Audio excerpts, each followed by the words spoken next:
Assalamualaikum warahmatullahi wabarakatuh. Nama saya Septiana Fatimatu Zahra dengan NIM 201420040 akan menjawab soal kuis.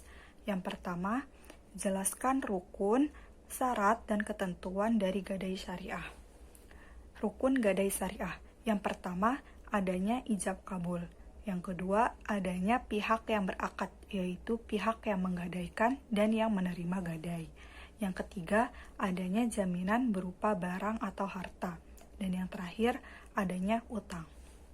Selanjutnya, syarat sah gadai syariah. Yang pertama, harus berupa barang, karena utang tidak bisa digadaikan. Yang kedua, penetapan kepemilikan pegadaian atas barang yang digadaikan tidak terhalang seperti mushaf.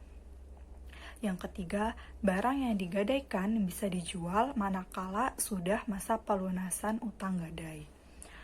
Lalu selanjutnya, ketentuan dari gadai syariah. Yang pertama, barang yang tidak boleh dijual tidak boleh digadaikan. Yang kedua, tidak sah menggadaikan barang rampasan atau barang yang dipinjam dan semua barang yang diserahkan kepada orang lain sebagai jaminan. Yang ketiga, gadai itu tidak sah apabila utangnya belum pasti.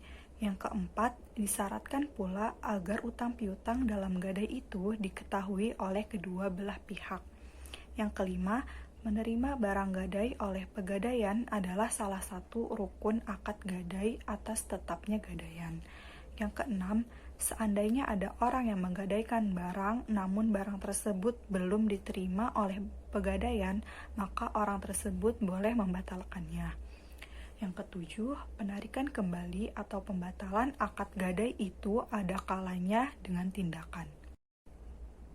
Lalu soal yang kedua, sebutkan manfaat dan resiko dari reksadana, serta ceritakan masalah-masalah yang berkaitan dengan reksadana syariah.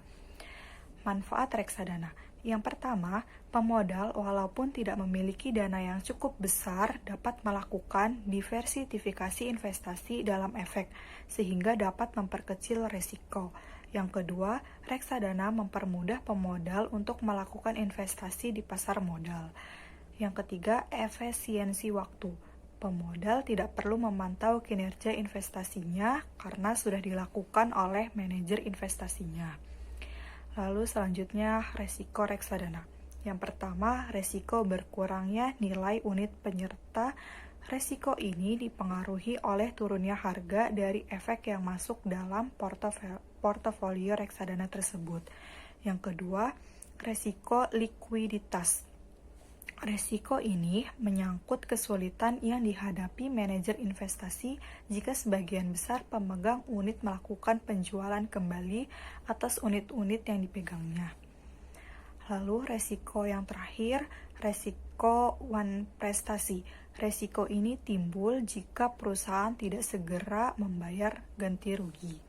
Lalu yang terakhir, masalah-masalah yang berkaitan dengan reksadana syariah.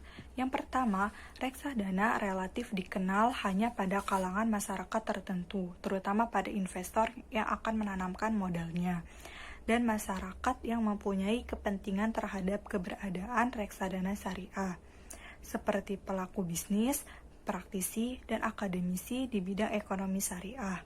Lalu yang kedua, dualisme sistem dalam pasar modal yang menawarkan reksadana konvensional juga reksadana syariah kurang memberikan dukungan bagi tumbuhnya reksadana syariah dari aspek ekonomi. Lalu yang terakhir, untuk meningkatkan tumbuhnya reksadana perlu dukungan pengusaha, pelaku reksadana syariah sekaligus akademisi guna mendukung sinergi bagi peningkatan pengembangan reksadana syariah di berbagai sektor ekonomi. Sekian dari saya. Wassalamualaikum warahmatullahi wabarakatuh.